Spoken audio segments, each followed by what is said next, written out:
Pole পশ্চিমবঙ্গের দিকে যদি নজর রাখি, নেটওয়ার্ক 18 এর এক্সিট পোল, বঙ্গে আসন বাড়ছে পদ্মের। বিজেপি পেতে পারে 21 থেকে 24টি আসন, অন্যদিকে তৃণমূল পেতে পারে 18 থেকে 21 আসন। নিউজ 18 বাংলার ফলের আগেই ফল, মেগা এক্সিট পোলে বঙ্গে বাড়তে পারে পদ্মের আসন, অর্থাৎ 21 থেকে 24 আসন বাড়তে পারে, অন্যদিকে তৃণমূল পেতে পারে 18 থেকে 21 এবং আদার্স শূন্য। নিউজ 18 বাংলায় ফলের আগেই ফল, মেগা এক্সিট পোলে বঙ্গে বাড়তে পারে পদ্মের আসন।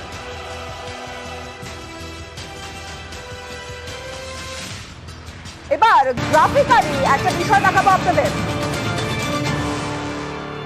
যদি 21-এর ফলের নিরিখে দেখি 2024-এর আসন, তাহলে 21-এর নিরিখে রাজ্যে বিজেপির 10 আসন পাওয়ার সম্ভাবনা ছিল। সেই আসনগুলো হলো কোচবিহার, আলিপুরদুয়ার, জলপাইগুড়ি, দার্জিলিং, রানাঘাট, বনগাঁ, আরামবাগ, কাঁথি, পুরুলিয়া, বিষ্ণুপুর। কোন অঙ্কে আসন বাড়তে পারে পদ্মে? তৃণমূল কংগ্রেস কেন আসন ধরে রাখতে পারবে না বলে মনে করা হচ্ছে? এই সমস্ত বিষয় আমরা অবশ্যই জানার চেষ্টা করব। আবির ঘোষাল রয়েছে আমার সঙ্গে, আবিরের সঙ্গে কথা বলবো।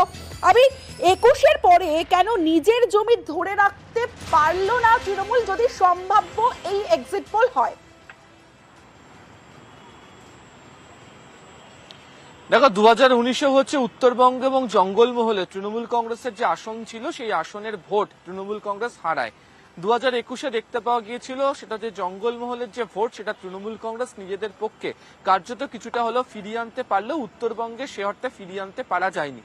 2024-এর যে এক্সিট পোলের যে হিসাব রয়েছে সেক্ষেত্রে দাঁড়িয়ে উত্তরবঙ্গের পাশাপাশি দক্ষিণেরও বেশ কতগুলি আসনের ক্ষেত্রে মনে করা হচ্ছে যে তৃণমূল কংগ্রেস 2021-এ যে ফল করেছিল সেই ফলের জায়গা ধরে রাখতে পারছে না।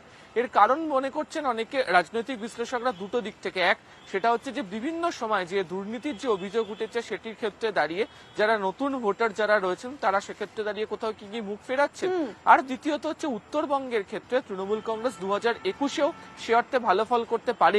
2024-এও উত্তরবঙ্গের যে আসনগুলো রয়েছে একেবারে ওপর দিকে, অর্থাৎ কোচবিহার, আলিপুরদুয়ার, জলপাইগুড়ির মতো যে আসনগুলি রয়েছে সেই জায়গাতে গিয়ে তৃণমূল কংগ্রেস তাদের আসন ধরে রাখার ক্ষেত্রে এই জায়গাতে কোথাও গিয়ে সাংগঠনিক দিক থেকে কোথাও গিয়ে পিছিয়ে থাকছে, তার একটা প্রভাব পড়েছে। তার কারণ হচ্ছে যে সাম্প্রতিক সময় বিভিন্ন জায়গাতে, বিশেষ করে চা বাগানের মতো জায়গাতে যেভাবে বিজেপির তরফ থেকে প্রচার করা হয়েছে, যেভাবে তারা সেই জায়গাকে বা উত্তরের মাটি আঁকড়ে রেখে পড়ে থাকার চেষ্টা করেছে, তার একটা প্রভাব এই 2024-এর লোকসভা নির্বাচনের ক্ষেত্রে পড়তে পারে।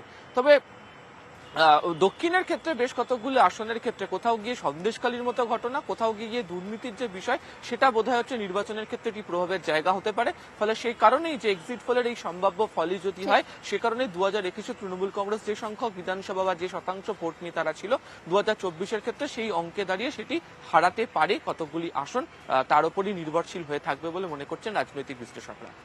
বেশ।